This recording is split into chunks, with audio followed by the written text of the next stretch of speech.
On a calm weekday morning in a quiet, tree-lined suburb, a 6-year-old girl named Lily Whitfield left her home for school like she had so many mornings before. Her destination was a mere 5-minute walk away, just 2 blocks along familiar sidewalks, past the same houses and mailboxes she saw every day. But on that seemingly ordinary morning, Lily never made it to the classroom. She vanished somewhere along that short path, as if the air itself had swallowed her whole. No witnesses, no sounds, no trace. The town was left stunned, her family shattered, and for 8 long years there was nothing but silence and questions. Then one afternoon, nearly a decade later, an unexpected discovery beneath an abandoned property brought the nightmare rushing back. While performing routine electrical inspections in preparation for demolition, a pair of contractors unearthed a chilling clue, one that would finally begin to unravel the mystery of what had happened to Lily Whitfield. Back in her modest kitchen, Nora Whitfield sat hunched over a pile of overdue bills. Her coffee, once hot and comforting, had gone cold in a chipped ceramic mug resting beside her. 8 years had passed, yet the sharp edge of grief never dulled. The relentless search for answers had drained not just her hope, but her finances. Private investigators, specialists in age progression imaging, and domain fees for the website she updated religiously, with Lily's photo, all of it adding up to nothing but heartbreak and debt. She moved through the stack of mail mechanically. Electric? Water? Yet another credit card statement? Her fingers paused as her phone buzzed against the wooden table. The screen displayed a local number she didn't recognize. Her chest tightened. "Mrs. Whitfield, this is Detective Martinez with the County Sheriff's Department." The man's voice was composed, professional, but she caught something beneath it, an edge of gravity that made her grip the phone tighter. Her voice cracked. Have you found something?" "I'd prefer to explain in person," he replied, "but given the situation, you deserve to know. Electricians working at an old property discovered items we believe may be connected to your daughter's case." The world seemed to tilt around her. She groped blindly for a pen, knocking over a salt shaker as her other hand clutched the phone. "Where? What did they find?" "The house is on Willow Creek Road, about 15 miles outside town," he explained. "It was slated for demolition, and the crew accessed the crawlspace beneath the house." She could hear him rustling through paperwork. They uncovered clothing and personal belongings matching the description of what Lily was wearing the day she went missing. Her breath caught. She scribbled the address on the back of an electric bill, 15 miles. The original search had swept through a 5-mile radius around the school, then expanded to 10. They'd never reached Willow Creek Road. It had seemed too distant, too improbable. Lily was just a child. How could she have ended up so far away on her own? "I'm going there now," she said, already rising from her chair. "Mrs. Whitfield," Martinez said cautiously, "I have to prepare you. What we found, it's deeply disturbing. The scene suggests—" "I'm coming," she cut in, and hung up before he could finish. She grabbed her keys and her purse, heart pounding, and hurried to her car. The drive, though only 15 miles, stretched into an eternity. Her mind raced, cycling through dread and desperate hope. She passed the elementary school, its windows glinting in the sun like a silent reminder. The old water tower, the church where the community had gathered for candlelight vigils. Then the town faded behind her, giving way to wide-open fields, rusting fences, and finally dense stretches of woodland. Her GPS ticked away the distance. Willow Creek Road appeared more like a forgotten trail than a proper road, narrow, uneven, shrouded by looming trees.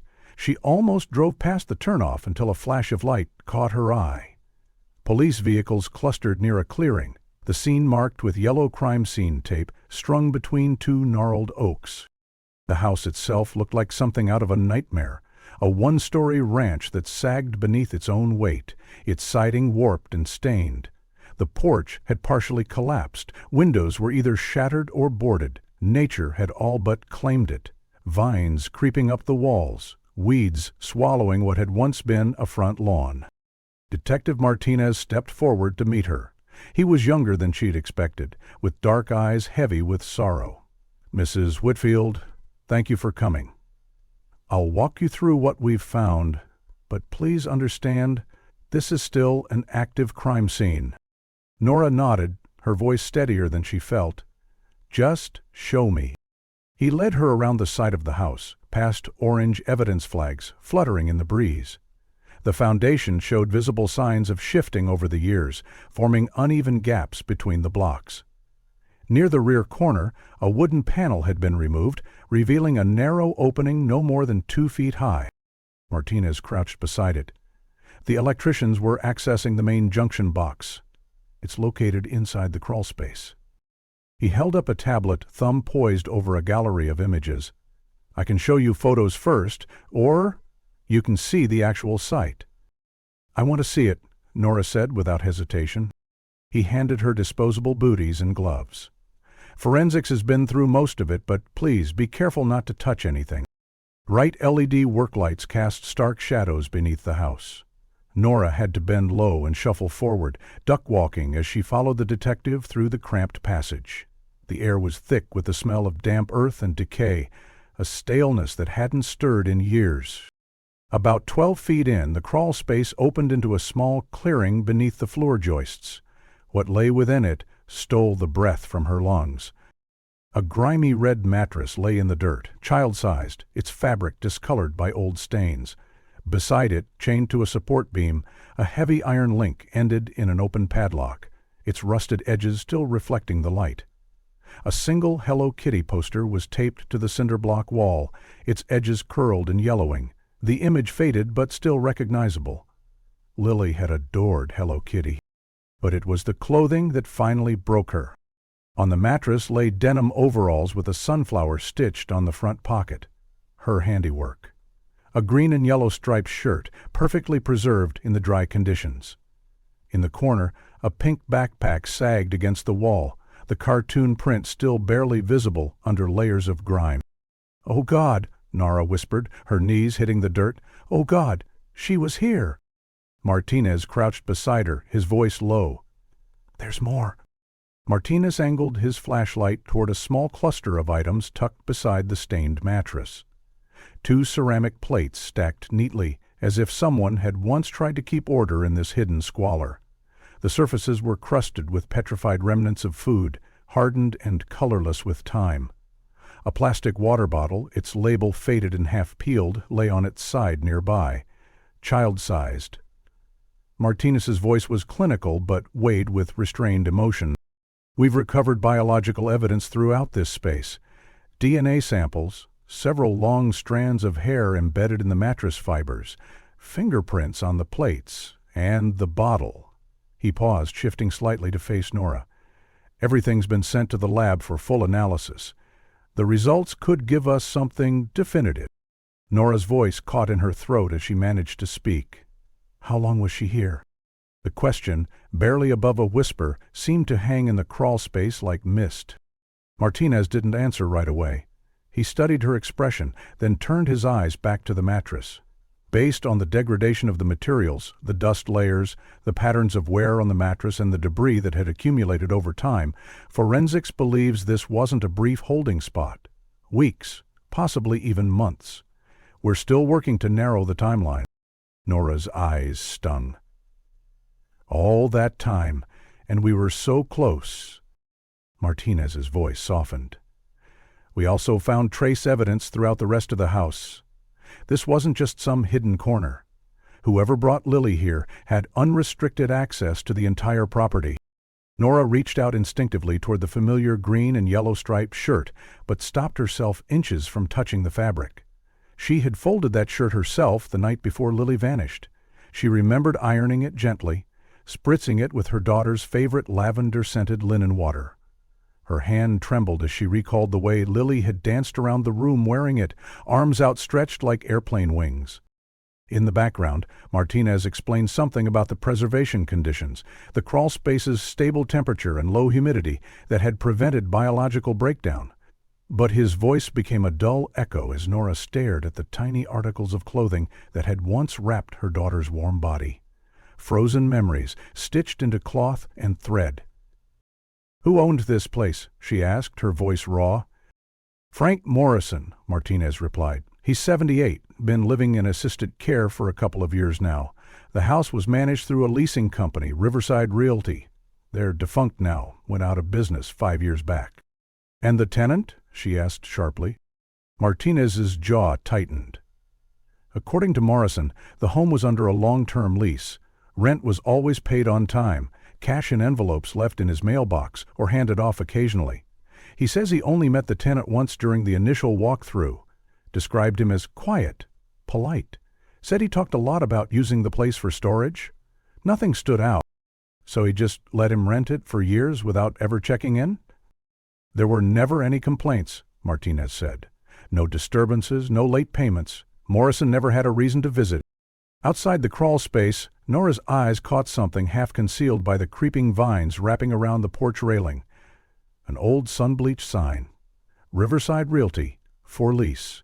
The contact number printed at the bottom was barely legible, the ink smudged and weathered by seasons of rain and sun. We're going through every scrap of paperwork, Martinez assured her. The state lab is dispatching a secondary team. If there's any evidence, any shred that can lead us to who did this, we'll find it. Nora looked up at the house again. The blank, boarded windows reflected the afternoon sun like silent eyes. She imagined her daughter inside, alone, trapped, while life moved forward around her. All those days, Nora had posted flyers, searched trails, lit candles at vigils. All the while, Lily had been here, behind boarded windows, just 15 miles from home. There must be some record of the rental payments, she said suddenly. Bank deposits, security cameras, something? We've got Morrison's nephew looking through his uncle's records. As for Riverside Realty, their files were supposed to be transferred to another firm after they shut down, but 8-year-old paper trails aren't always easy to track. They walked back toward the vehicles slowly. Nora took in every detail of the property. The cracked gravel of the driveway, the dented mailbox was leaning sideways on its rusted post, a stand of birch trees at the edge of the yard, their peeling white bark catching glints of sunlight. In spring, they would bloom with delicate leaves like paper confetti. Lily would have seen those trees, maybe even found comfort in watching them change through the seasons. Do you think she could see outside? Nora asked. Through the cracks in the boards? Martinez followed her gaze. Possibly. We'll examine every inch of the interior for sight lines, light sources, anything she might have seen. Nora whispered, Did she count the leaves to pass time? They reached the perimeter of the scene. Martinez's tone grew firm again. We process this house from top to bottom. We trace every connection from the rental agreements, the management firm, the cash envelopes, everything. And Mrs. Whitfield, he looked directly into her eyes, we don't stop until we know who did this. Nora nodded, too overwhelmed to speak. Her hands felt like they were moving on autopilot as she slid behind the wheel of her car. She should have driven home. But her body had other plans. Almost without realizing it, she turned onto Maple Street, following a route burned into her soul. Her old neighborhood felt both eerily unchanged and strangely new. Trees, once young and spindly, now stretched toward the sky. Fences had been torn down, driveways repaved. Her former rental house was gone, replaced by a sterile beige duplex, its twin garage doors blinking like blank eyes. She parked at the curb and sat for a long moment, fingers clutching the steering wheel, staring at the place where her life had broken. How many times had she made this same drive in the weeks after Lily disappeared? 50, 100? Each time hoping this day would be the one, that something overlooked, a forgotten mailbox, a fresh footprint, might lead her back to her daughter. The thought that Lily had been suffering in silence just 15 miles away while Nora retraced the same hopeless path made her stomach twist. She got out and walked. The 2-block route Lily should have taken that morning hadn't changed much. The Hendersons' old fence was gone, replaced with a manicured hedge. Their golden retriever Max, once so eager to bark greetings, had likely long passed. The great maple tree where Lily had gathered helicopter seeds was cut down, its absence marked only by a neat, flat patch of grass. At the corner of Maple and 3rd, she stopped. The crossing guard station still stood, but instead of Harold Walsh with his bright vest and gentle smile, a sleek metal post now held an automated LED stop sign. Harold had been there every morning for years. He'd known every child's name, asked about soccer games and science fairs, and carried a pocket full of stickers for the brave little ones who crossed without a parent. Without him, the corner felt cold, hollow. Then she noticed the memorial, tucked quietly under a freshly planted bed of marigolds, a bronze plaque, polished and lovingly tended, in memory of Lily Whitfield, forever 6 years old. A laminated card fluttered gently in the breeze. The handwriting was unmistakable. "Still praying for answers, Mrs. Chen." Nora's throat tightened, her knees weakening beneath her. Even after all these years, the modest shrine remained, carefully tended and respectfully preserved. Tucked beneath a shade tree near the intersection, its bronze plaque glinted in the sunlight. Someone, Harold, she suspected, had cleared the leaves away, replaced the flowers, and straightened the laminated card that bore the handwriting she recognized instantly. "Still praying for answers, Mrs. Chen." Nora knelt beside it, her fingertips brushing the cool metal surface. A wave of memory washed over her. The day Harold Walsh had learned about Lily's disappearance. He'd been inconsolable, wrecked by guilt. That morning, for the first time in over a decade, he hadn't been at his post. A routine doctor's appointment. Nothing urgent, just a checkup. But to Harold, it became a life-defining absence. He had blamed himself without mercy, convinced that if he'd been at the crosswalk that morning, Lily would have arrived at school safely. No matter how often others reassured him, his sorrow never relented. For months after, he'd organized weekend searches, printing flyers from his home computer, paying for ink and paper from his pension. He trudged through thick woods, waded through drainage ditches, walked endless grids across open fields, calling her name until his voice was little more than a rasp. At the one-year vigil, he'd stood beside her under the gray sky, gripping her hand and weeping openly as he apologized again and again. "I should have been there," he'd whispered. "I should have seen her cross." And now Nora knew the truth. While Harold and dozens of others searched high and low, while helicopters circled and hounds followed phantom trails, Lily had been just 15 miles away. Hidden beneath rotting floorboards in a crawlspace where the world couldn't see her. Had she heard them? Had she heard the search teams combing through fields, the buzz of helicopters? Had she screamed? The thought made Nora's stomach clench. She rose slowly, one last glance at the plaque anchoring her as she turned toward the school. Her feet moved with memory more than intention, retracing a route once walked in desperation. She passed the brick facade of the police department. How many hours had she spent inside those walls? First giving her statement. Every detail of Lily's last morning examined, re-examined, and recorded. Then, sitting with detectives, reviewing grainy security footage, frame by frame, until her eyes burned. Eventually, she had simply existed in the lobby, waiting for updates that never came. A few blocks farther stood St. Andrew's Church. Father Martinez had led weekly services for Lily, candles flickering behind stained glass, the community clutching hands in shared grief. For 6 months, he kept vigil, always ending services with the same soft-spoken promise. "She is not forgotten." She passed Riverside Park. That green stretch had once teemed with volunteers, walking shoulder to shoulder in carefully coordinated grids. They'd inspected every bench, every trash bin, every shaded pocket beneath the trees. They'd combed the park with such intensity that Nora remembered thinking, if she's anywhere, it's here. But it hadn't been enough. The one place that mattered had gone unnoticed. The school came into view like a vision from another life. The same cheerful yellow paint clung to the building's walls, though it had dulled with time. The playground looked exactly as Lily had left it. Swing sets swaying gently, the spiral slide gleaming in the sun. Her daughter had loved that slide, squealing each time she twisted down it. The flagpole still stood tall at the front, a silent sentinel. Nora remembered the day they'd lowered the flag to half-mast in Lily's honor, a gesture of mourning that had sent ripples through every classroom. The bike racks gleamed under the afternoon sun, empty now. Lily would have outgrown her training wheels by now. She'd be riding a bigger bike, maybe one with a basket. Nora remained in her car, fingers gripping the wheel. Her pulse quickened at the thought of stepping through those doors again, but she knew she had to. Someone here might remember something. Someone might still hold a piece of the puzzle.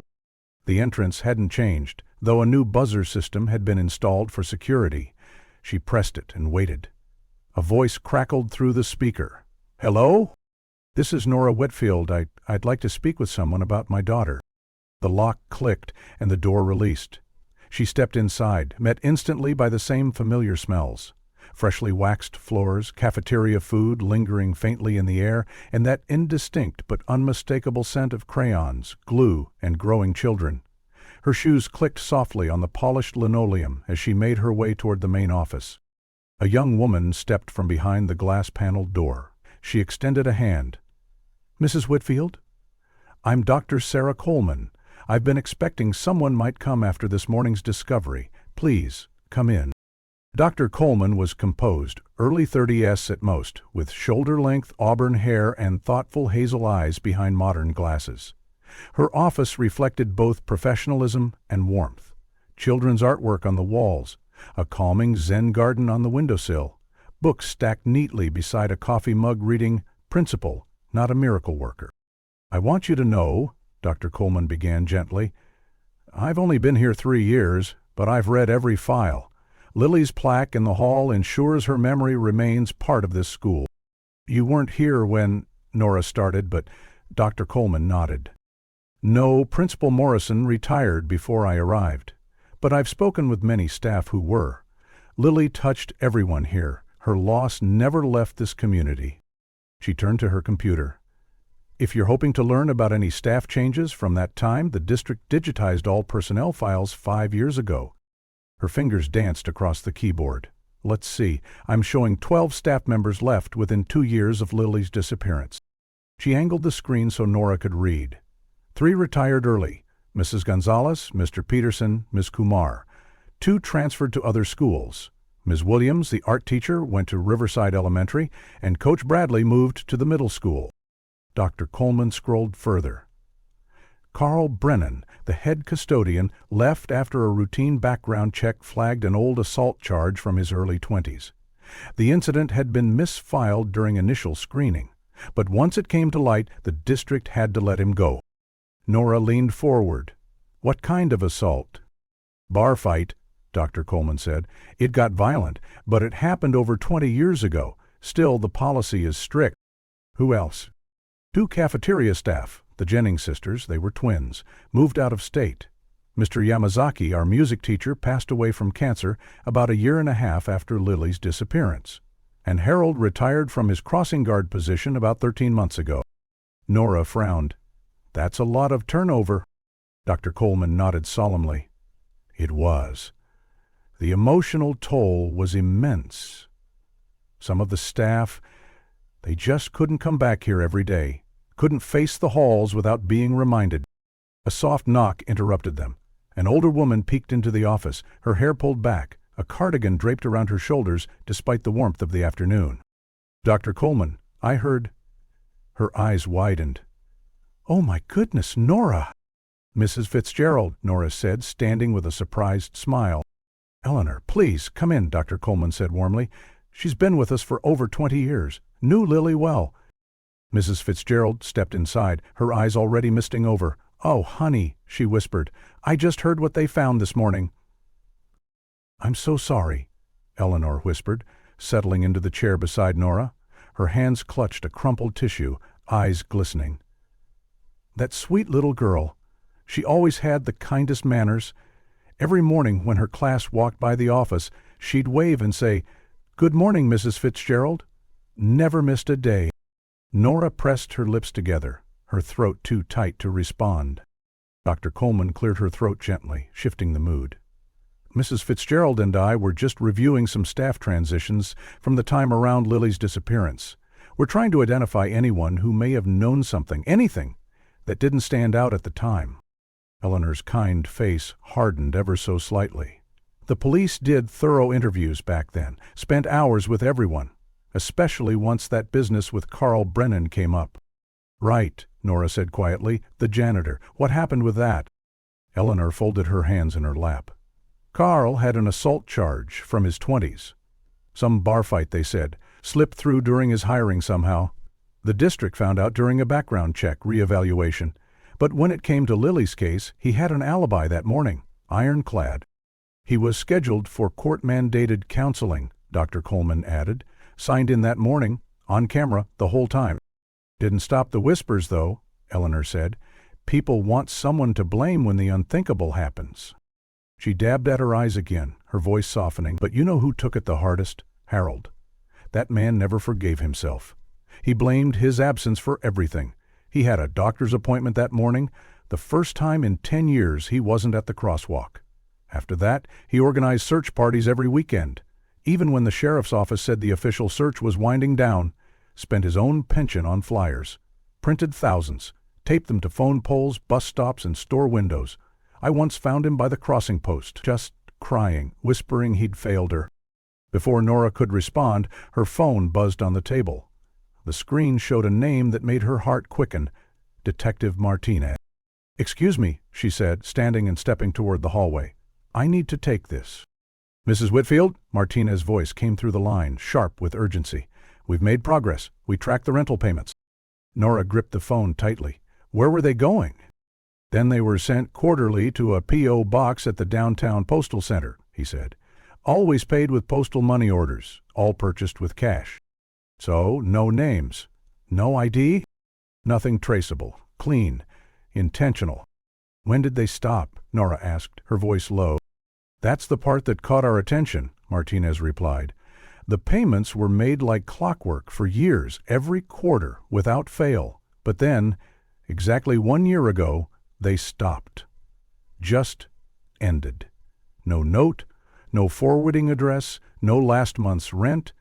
It was like someone vanished." Nora's eyes drifted back into the office. She looked again at the list on Dr. Coleman's computer.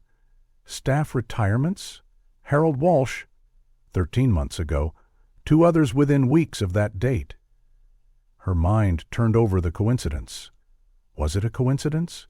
Or was she just grasping at ghosts again? "Thank you, Detective," she said quietly. "Please, keep me updated." She ended the call and returned to the office. Dr. Coleman and Eleanor both looked up expectantly. "They're tracing the rental payments," Nora said, "but so far, it's a dead end." Dr. Coleman leaned forward, voice earnest. "Mrs. Whitfield, if it would help, I could reach out to some of our retired teachers. People remember strange details after time passes. Something they didn't think was important before might stand out now." "That's very kind of you," Nora replied. Her voice was faint, the weight of the day bearing down on her shoulders. "But please, let me process all this first. It's a lot." Eleanor reached out and squeezed her hand. "We're here, honey. The whole school community. We never stopped caring about Lily."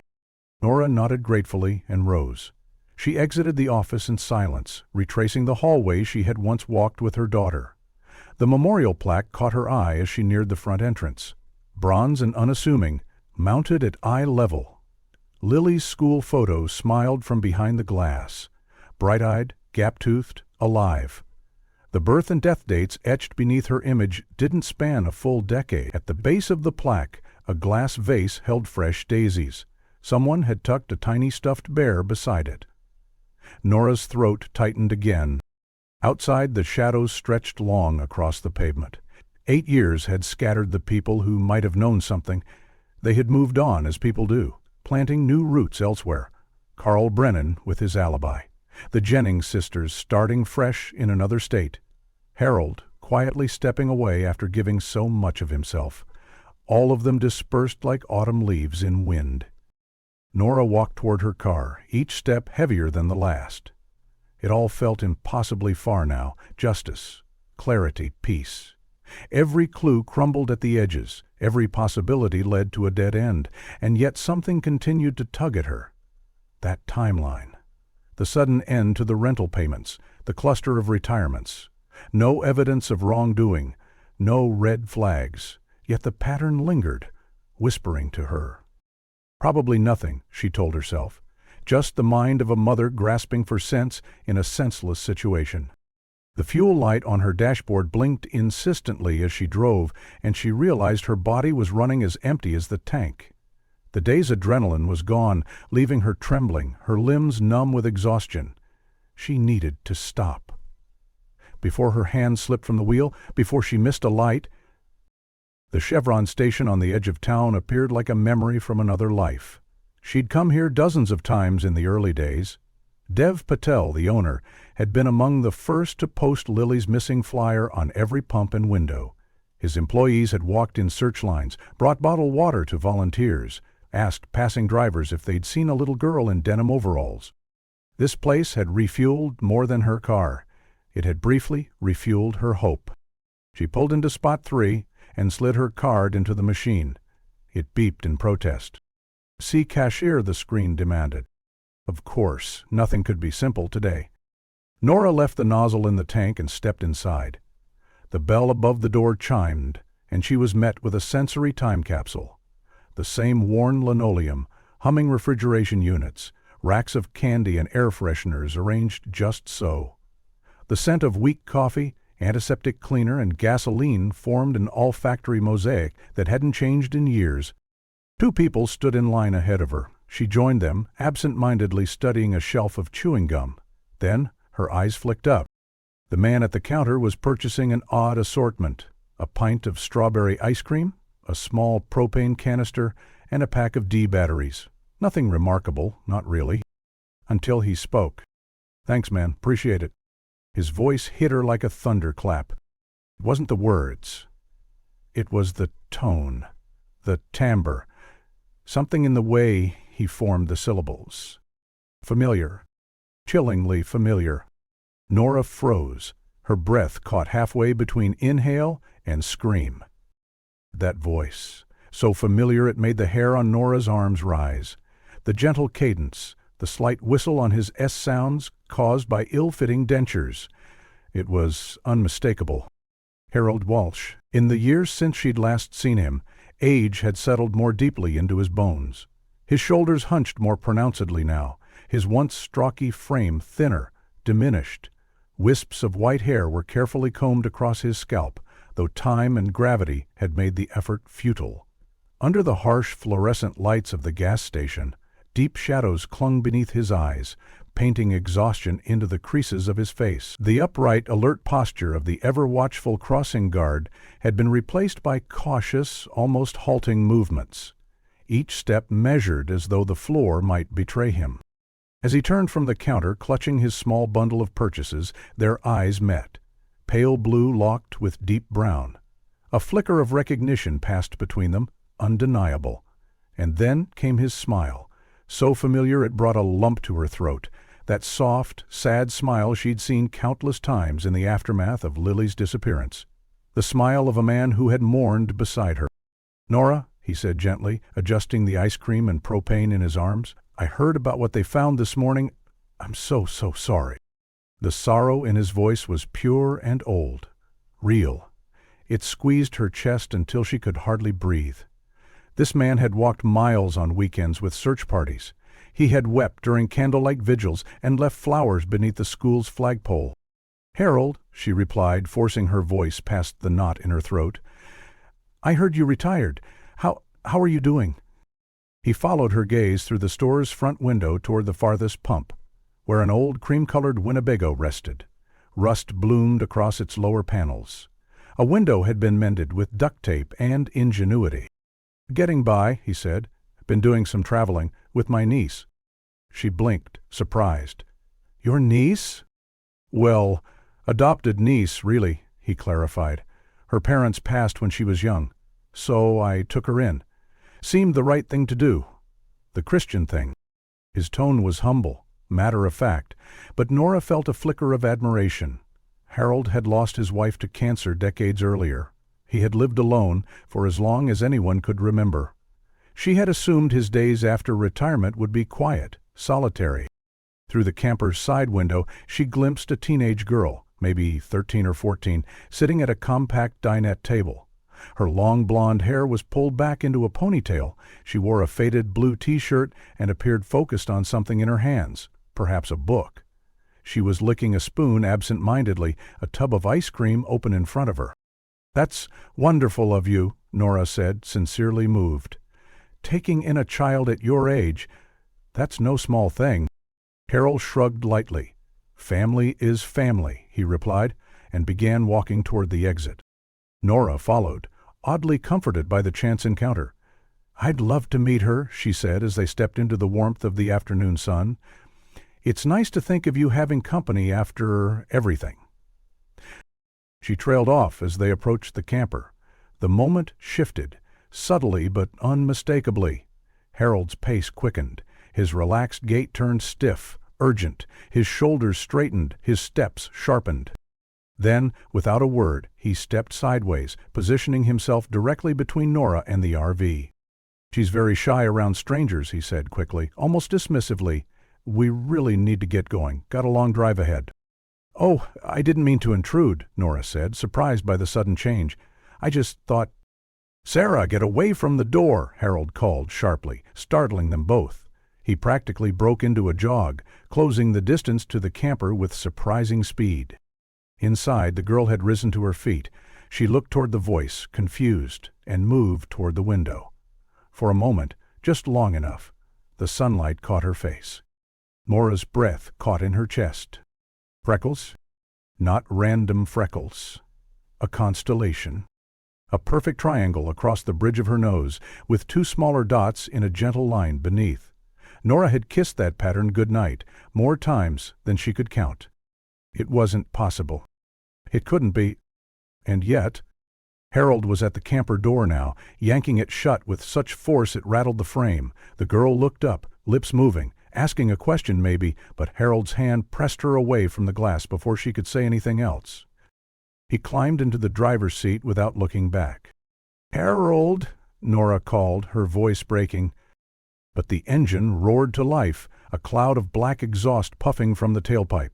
The Winnebago lurched away from the pump still attached to the gas hose. With a violent pop, the hose snapped free, flailing in the air. The safety valve kicked in, shutting the flow. But Harold didn't stop. He didn't even slow down. The RV veered onto the highway and accelerated, disappearing around the bend. Nora stood frozen.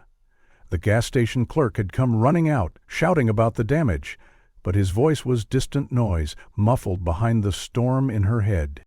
All she could see were the freckles. That specific, familiar cluster the forensic artist had carefully replicated in every age-graphed photo of Lily. They weren't common, not in that exact formation. She told herself she was being paranoid. She'd seen Lily's face in strangers before, at malls, on buses, in parks. 8 years of false hopes and crushing disappointments had trained her mind to betray her. But this was different. The girl looked nothing like Lily should have.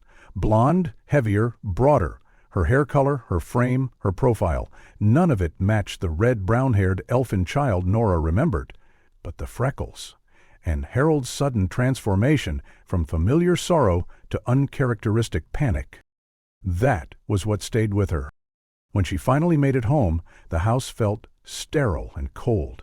She stood at the stove, watching a pot of water refuse to boil. She'd pulled out pasta 20 minutes ago, but her hands couldn't seem to move with purpose. The grocery bag still sat on the counter, half unloaded. The stove hissed quietly beneath the pot as she stared through the kitchen window, seeing nothing. Just that face.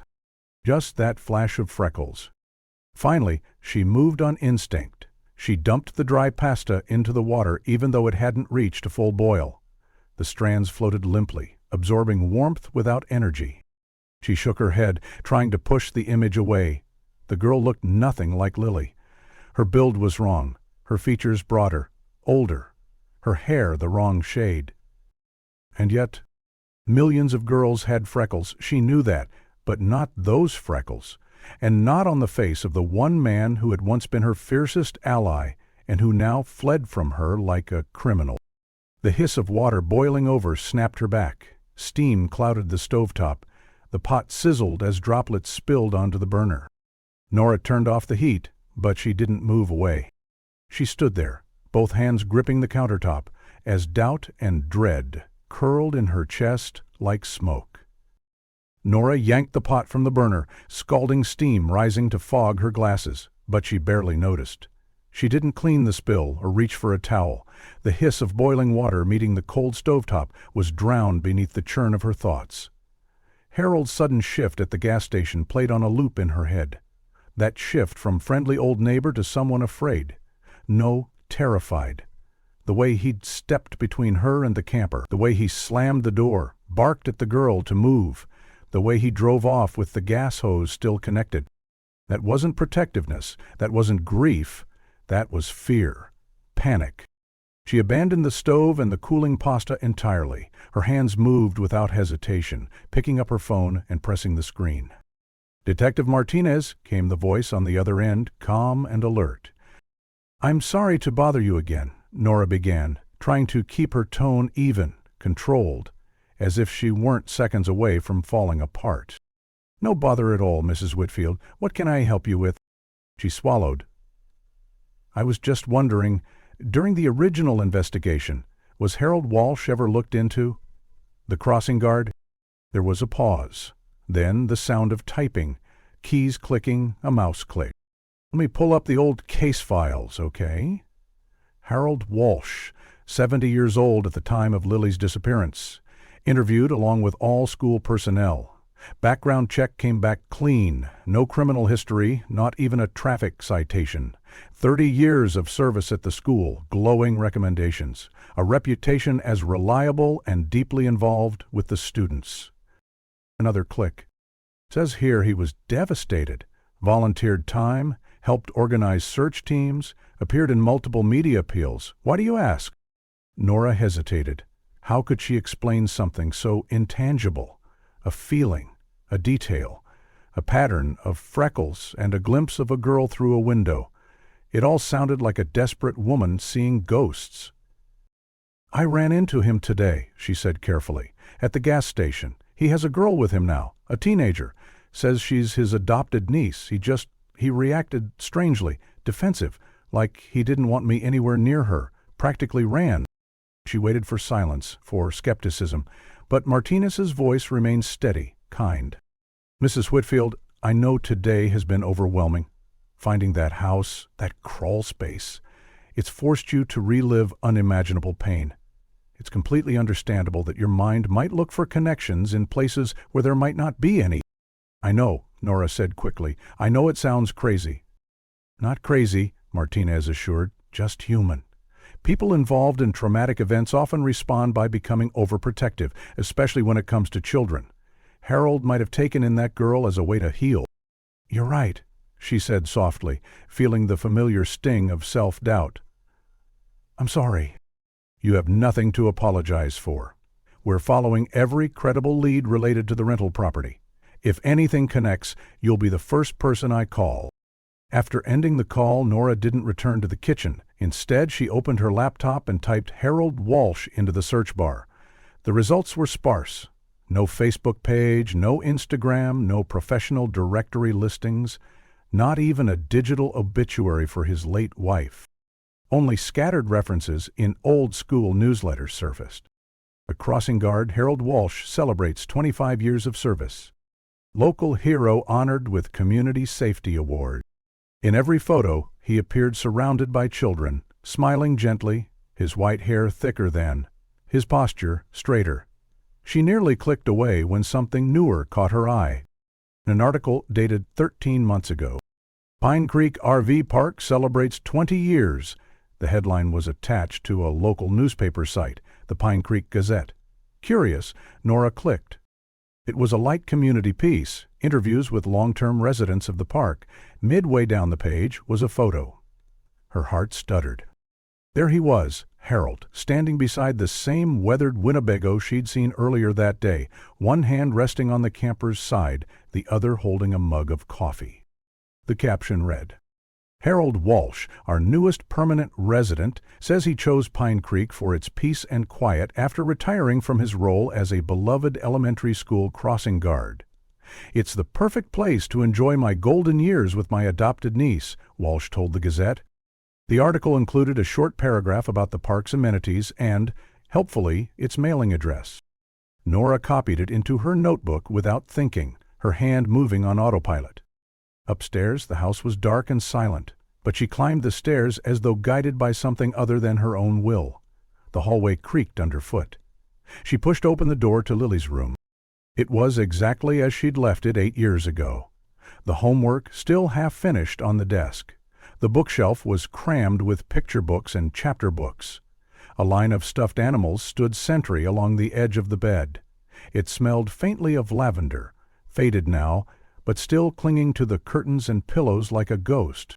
She knelt before the closet, reaching up to pull down a banker's box labeled Lily. Inside, every photo, every document from those frantic early days.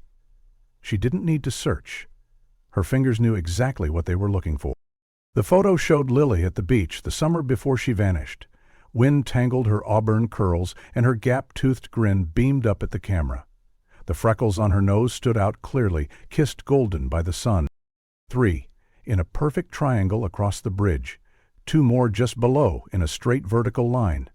The forensic artist who'd built the age progression series had called it a biological anchor, something consistent across time and growth, like a fingerprint. She pulled out the progression photos next. Lily at 8, at 10, at 12, and then at 14. In every one, no matter how her features changed, those freckles remained. She held the 14-year-old rendering beside the beach photo, imagined the hair blonde instead of auburn, added fullness to the cheeks, adjusted the eye shape slightly. It wasn't Lily. It couldn't be. And yet, she closed the photo box slowly, eyes drifting back to her notebook. The Pine Creek RV park address stared up at her like a dare. "Just to ease your mind," she whispered to herself. "Just a drive. You'll see the girl in daylight, get a better look, realize she looks nothing like Lily. Then you can finally rest." Downstairs, the ruined pasta sat forgotten on the stove. She scraped the mass into the trash without tasting a bite, and went to bed hungry, the notebook still clutched in one hand. Sleep never came. By 4 o'clock she was dressed and sitting at the kitchen table with a steaming mug of coffee. The notebook lay open beside her, the RV park address circled 3 times in ink. By 5:30, her car was rolling down the still silent streets of her town. She told herself it was just a drive, just to clear her head. But as she turned off the main road and onto the winding path leading into pine-covered hills, her pulse began to pound. A weathered wooden sign emerged from the trees. Pine Creek RV Park, ST33, Quiet Living, Simple Life. And just beyond it, rows of parked campers glinted beneath the rising sun. A wooden sign at the RV park entrance greeted visitors with cheerful script. Pine Creek RV Park, weekly, monthly, yearly rates available. Below it, an arrow pointed toward the office and a list of amenities. Laundry, free Wi-Fi, pet-friendly, nature trails. The early morning sun had just begun to rise above the treetops, casting golden beams between pine trunks and stretching long shadows across neat rows of recreational vehicles.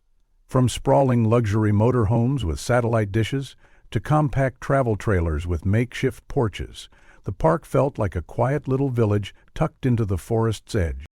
A few early risers were already out, walking small dogs on leashes or sitting beneath extended awnings with steaming mugs. A faint breeze rustled the leaves and wind chimes twinkled from several trailers, lending the air an oddly peaceful tone that clashed with the storm building inside Nora's chest.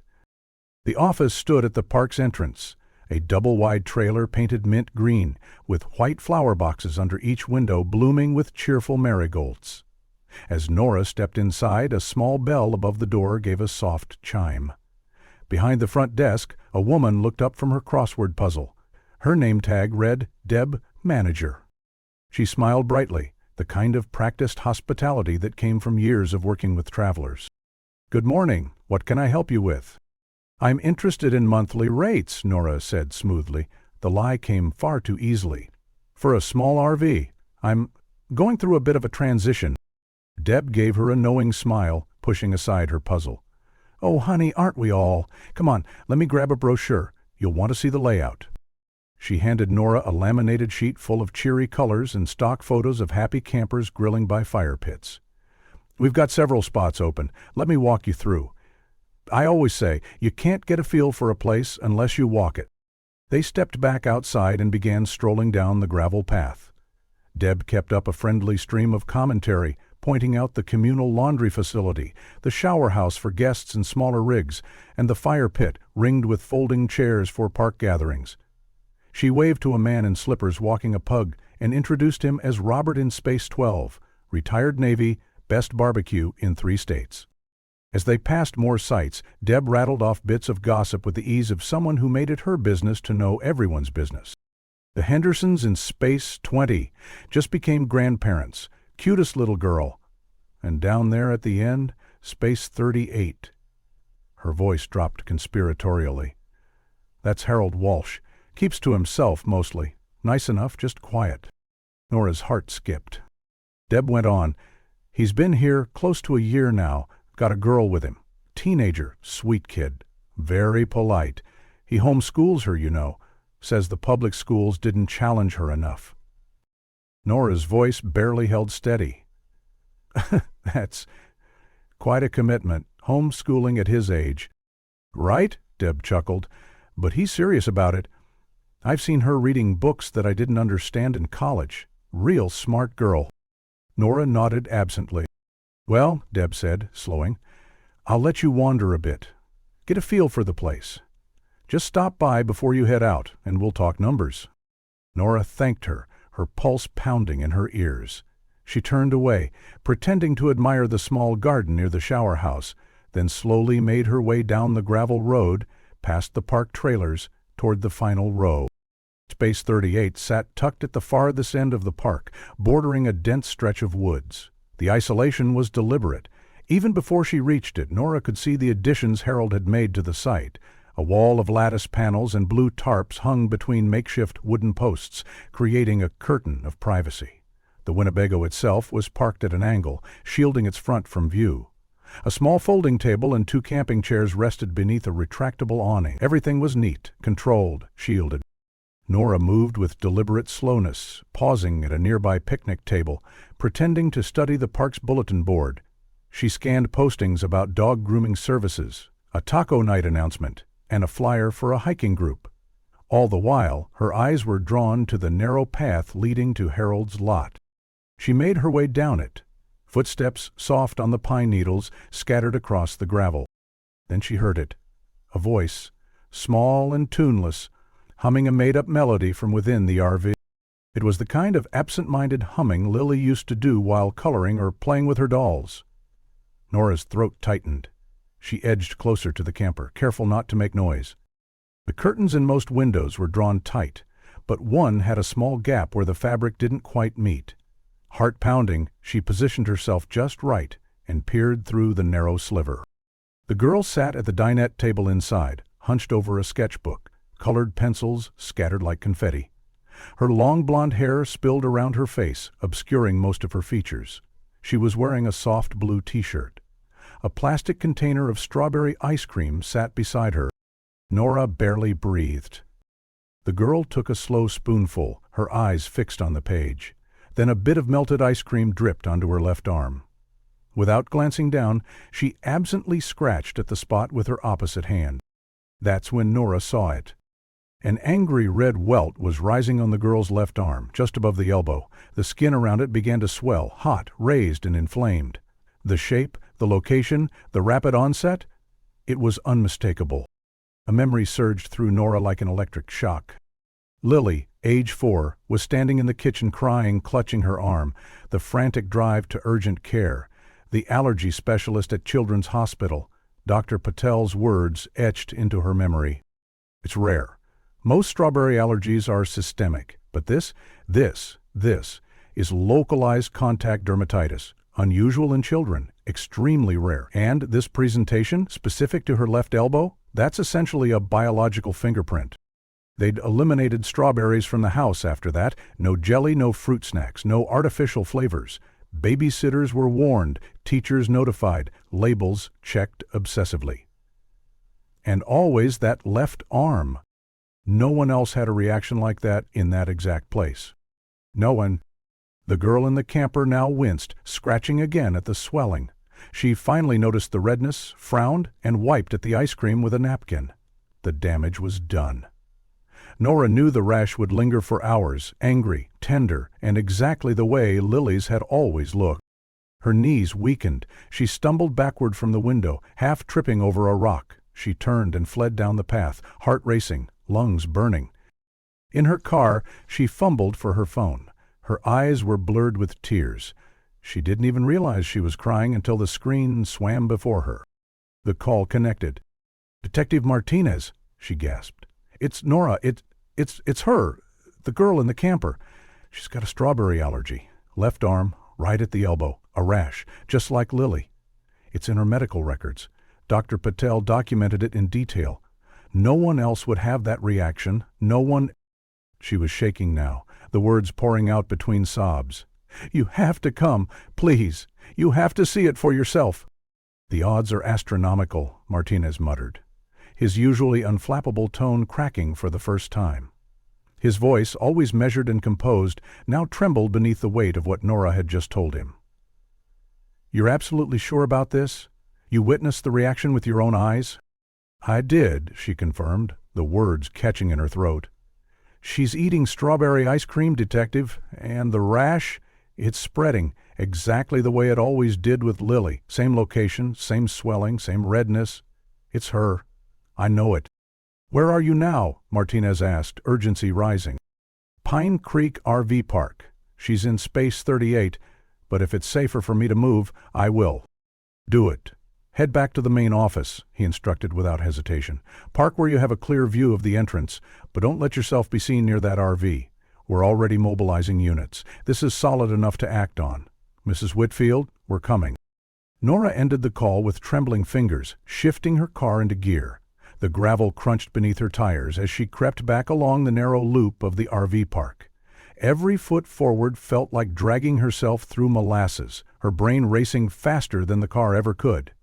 She returned to the front office, spotting Deb inside, waving enthusiastically as if nothing in the world had shifted. But everything had. She parked in a discreet spot where she could monitor the road leading in, but remained unseen from the direction of Space 38. Her gaze darted between the entrance and her mirrors, knuckles white on the steering wheel. "Please, don't let him leave now," she begged silently. "Please let her still be there. Let Lily still be safe." Within minutes, 3 police vehicles pulled into the lot. Their approach was eerily quiet.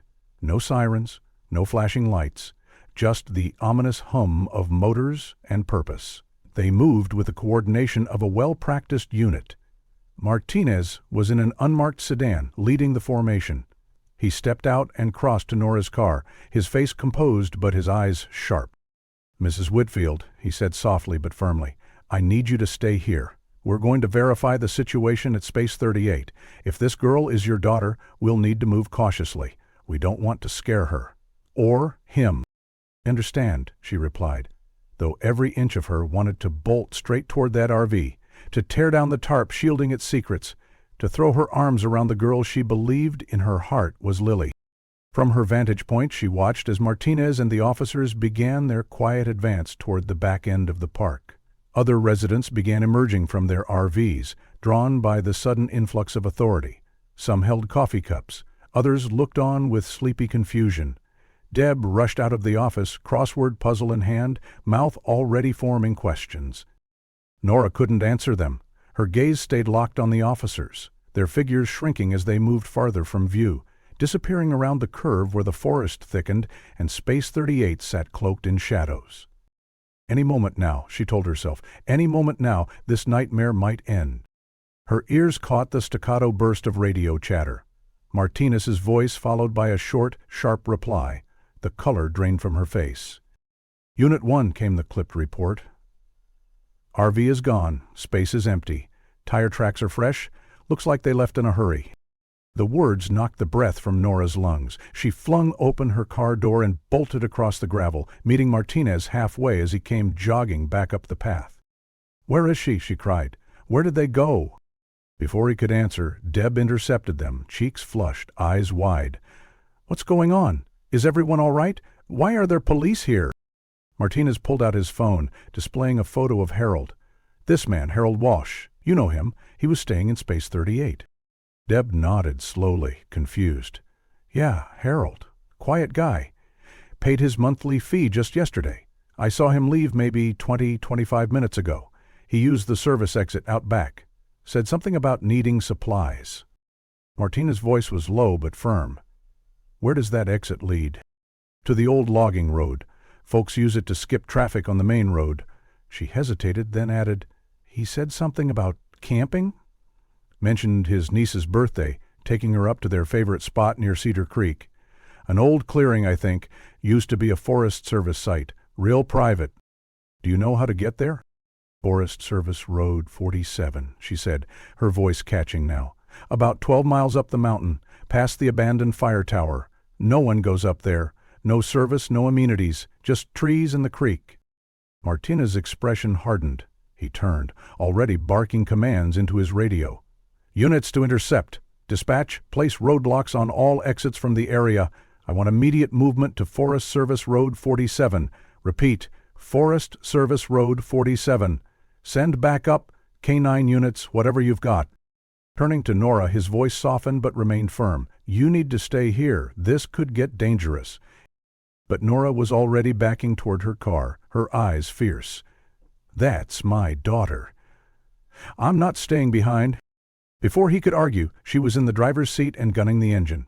The convoy was already leaving, and she followed, her tires throwing dust as she sped down the road in pursuit of the one person who might still hold her little girl. The narrow mountain road wound through dense pines that crowded close on either side. Sunlight filtered through in golden shafts, dappling the cracked pavement. The convoy's brake lights flared periodically as the lead unit navigated the sharper bends. Nora's heart pounded. Every twist in the road brought her closer or farther from the truth. Was Lily in that RV, or had she imagined the freckles, the allergy, the entire connection? Then a familiar voice crackled from a police radio in the car ahead. "Visual on the RV. Repeat, Winnebago in the clearing ahead. Proceed with caution." They crested the final turn, and the forest fell away into a flat clearing, an old Forest Service station, long abandoned, its picnic tables rotting into the earth. Cedar Creek wound along one edge, its gentle murmur barely audible over the hum of engines. And there, half shielded by the tree line, was the Winnebago. Officers moved like shadows, fanning out to block exits. Weapons were drawn, but held low, non-threatening. Their training was clear. Avoid escalation, protect the child, secure the suspect. Nora pulled in behind the last cruiser and barely had time to open her door before an officer stepped in her path. "Ma'am, please stay back." Martinez appeared, gesturing for the officer to let her through. Let her stay, but keep her covered. The clearing had gone silent now, the tension stretched thin as spider silk. Somewhere inside that battered vehicle was a girl who might be Lily, or someone else entirely. Nora held her breath as officers advanced on the RV.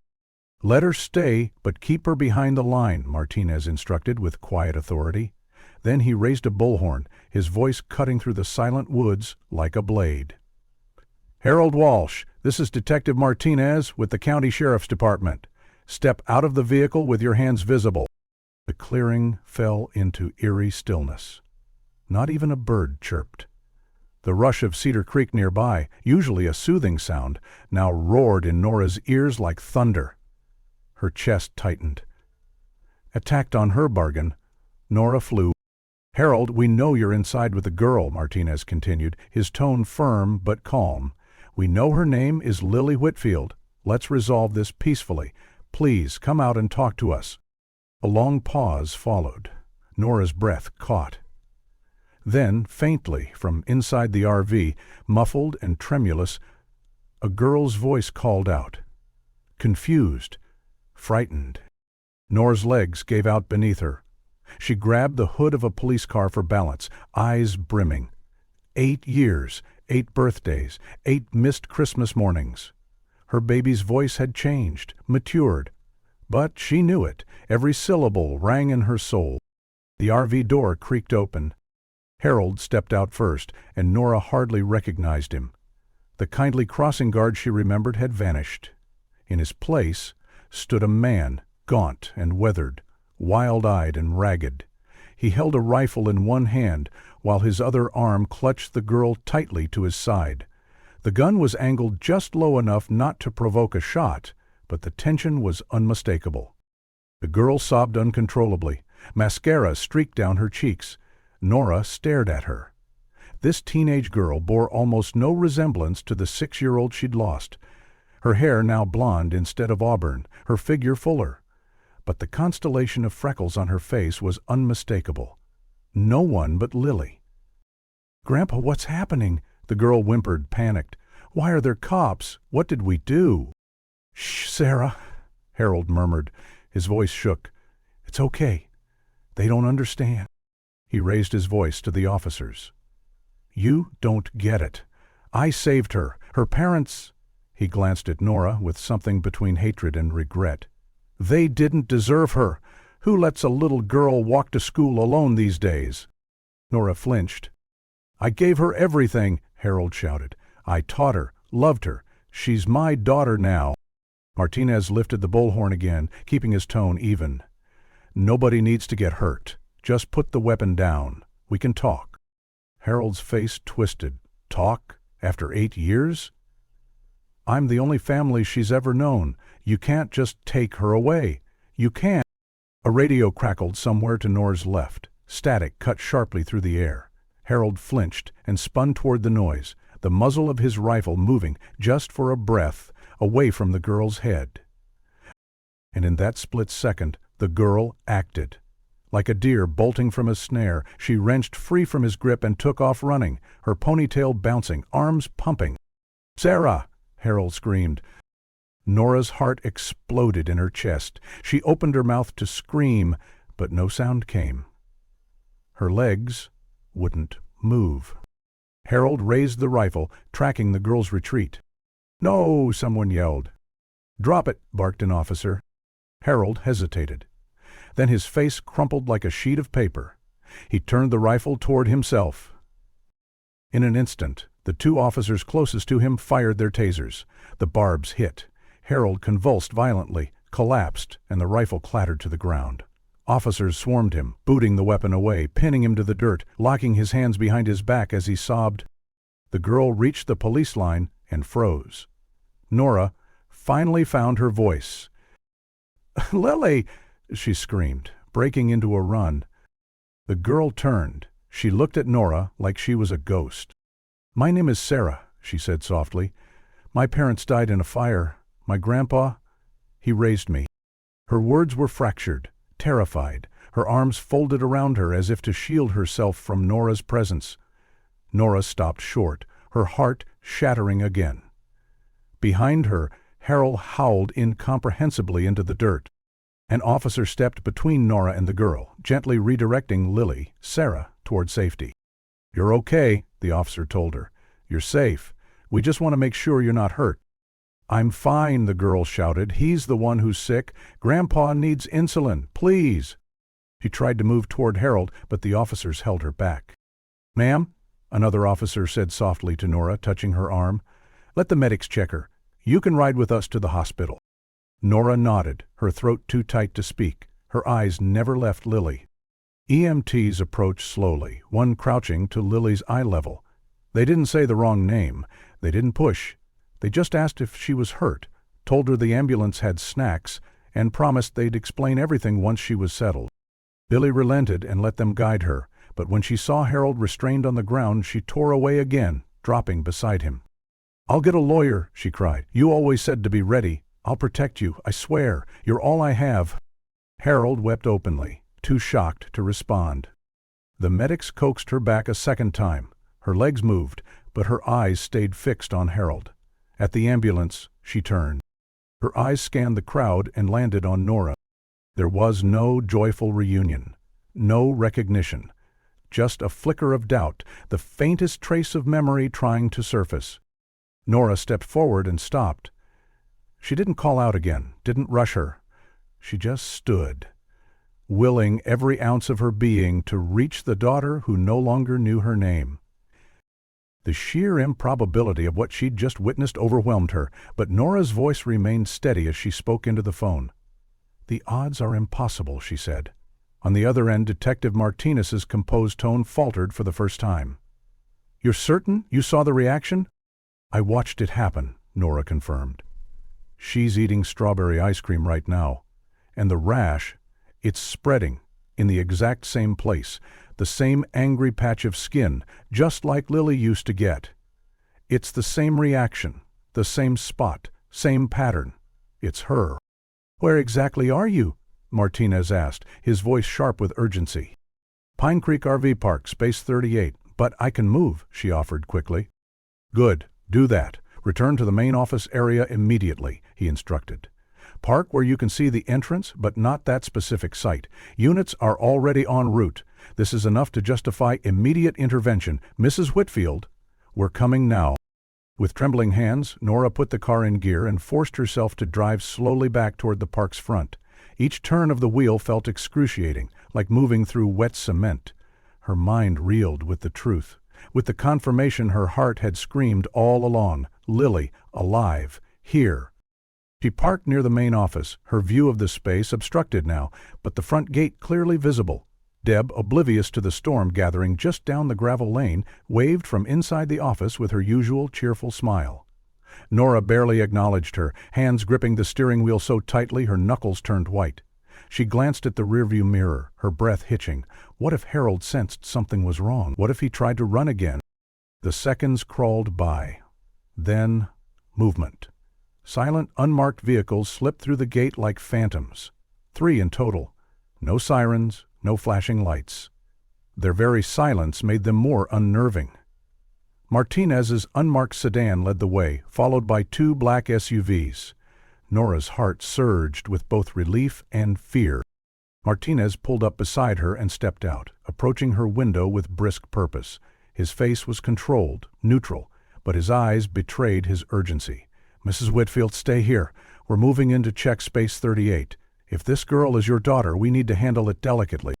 "I understand," she said, though every part of her wanted to sprint toward that RV, tear it open and grab her daughter into her arms. She watched as Martinez and his team moved down the central path, a coordinated, practiced formation that looked too calm for the chaos burning in her chest. Curious residents peeked out from their rigs, drawn by the unusual activity. Deb finally stepped out of the office, her puzzle forgotten, confusion written across her face. Nora's breath caught in her throat as the officers rounded the final bend, vanishing from view toward the back end of the park. The seconds ticked by in torturous slowness. She imagined them surrounding the Winnebago. In her mind's eye, she could already see Lily, scared, confused, older but unmistakable. Then Martinez's radio crackled, and even from her car, Nora heard it. The officer's voice was tight. "Unit 1, the space is empty. RV's gone. Fresh tire tracks. Looks like a hasty departure."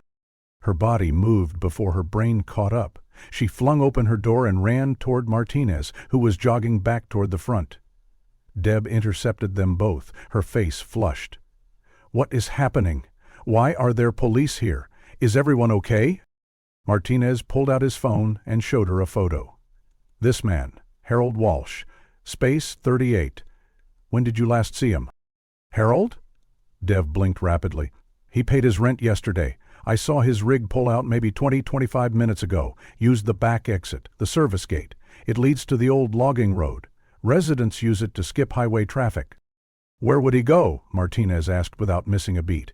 "Any favorite spots?" Deb fidgeted, clearly distressed. "He mentioned yesterday he might take his niece camping. Said her birthday was coming up. Something about Cedar Creek. Some forest clearing up past the fire tower. He said no one bothers him up there. It's quiet." "Where exactly?" Martinez pressed. "Forest Service Road 47, about 12 miles up the mountain, just past the fire tower. It's remote, no signal up there." She paused, then asked, voice rising with worry, "Is the girl okay? Sarah? Is something wrong?" But Martinez was already barking orders into his radio. "Roadblocks on the highway. All units converge on Forest Service Road 47. Full backup. Move now." He turned to Nora. "You need to stay here. It could be dangerous." But she was already retreating toward her car. "That's my daughter up there." He didn't argue again. She was behind the police convoy before he could stop her. She kept her car steady behind the final unit as the vehicles sped up the winding mountain road, dust kicking up behind them like smoke signals. The pine forest grew denser with every mile. Sunlight pierced the trees in narrow beams, flickering like strobe lights across her windshield. The road curved sharply, switchback after switchback, climbing steadily higher. Nora's vehicle groaned on the steep inclines, but she never took her foot off the gas. Her heart beat in sync with the road signs. 10 miles. 11. The rusted fire tower rose through the trees like a forgotten sentinel. 12. Martinez's voice crackled over the convoy radios. Winnebago spotted, clearing ahead, prepare for the approach. The forest opened into a broad, scarred clearing, a wound in the trees. At the far end, near the banks of Cedar Creek, sat the battered RV. Crooked, hurriedly parked, one back tire hanging half off the gravel path. The officers fanned out swiftly, vehicles blocking the clearing's exits. Doors slammed. Officers took position behind open doors, weapons unholstered but kept low. Nora pulled in behind the last cruiser, but before an officer could block her, Martinez spotted her. "Let her stay," he ordered, "but keep her behind the line." He raised a bullhorn. "Harold Walsh, this is Detective Martinez with the Sheriff's Department. Step out of the vehicle with your hands where we can see them." Silence. Not even birds chirped. The creek's bubblings seemed suddenly too loud in the still air. "Harold, we know you have the girl. We know it's Lily Whitfield. We want to resolve this peacefully. Let's talk." Still, nothing. Then, muffled sounds. A girl's voice. Frightened. Confused. Nora's knees nearly gave way. Her daughter's voice changed. Older, but undeniably Lily. The Winnebago's door opened, and Harold stepped out, rifle in one hand, the girl in his other arm. "He's alive, and she's safe," Dr. Moreno had said gently, placing a comforting hand on Nora's shoulder. "Everything else, we'll take it one day at a time." Now, standing alone behind the observation window, Nora watched the rise and fall of her daughter's chest. The sedative had erased the anger from Lily's young face, smoothing away the fear, the confusion, the hostility that had defined their earlier encounter. In this fragile moment of peace, Nora saw flickers of the little girl she'd lost. The 6-year-old who had skipped down sidewalks with a backpack too big for her shoulders and a freckled smile wide enough to light the world. Those freckles, hunching did. That same delicate constellation of 5 little dots across the bridge of her nose, as distinct and familiar as Nora's own heartbeat. They had brought her home in the end, but everything else was unfamiliar. The straw-colored hair dyed so meticulously over the years, the guarded tension in her sleeping posture, the faint crease between her brows as if even in dreams she was bracing for betrayal. These belonged to Sarah Walsh, the identity Harold had so carefully constructed. In her trembling hands, Nora clutched Lily's reopened medical file. The results were clinical, factual, emotionless. Severe localized contact dermatitis, triggered by strawberries. Exact site, left anterior elbow. A precise, undeniable fingerprint of biology. A fluke of histamines. And yet, it had done what no investigation, no tip line, no photograph had been able to do. It had unraveled a decade of deception. Nora pressed her palm against the glass, as if her warmth could somehow reach the sleeping girl beyond it. However long it took, months, years, a lifetime, she would be there. To rebuild. To help Lily remember who she truly was, and if the past remained sealed off forever, they would start again. From scratch, together. Because Lily was here. Lily was alive, and Nora would never, ever let her go again.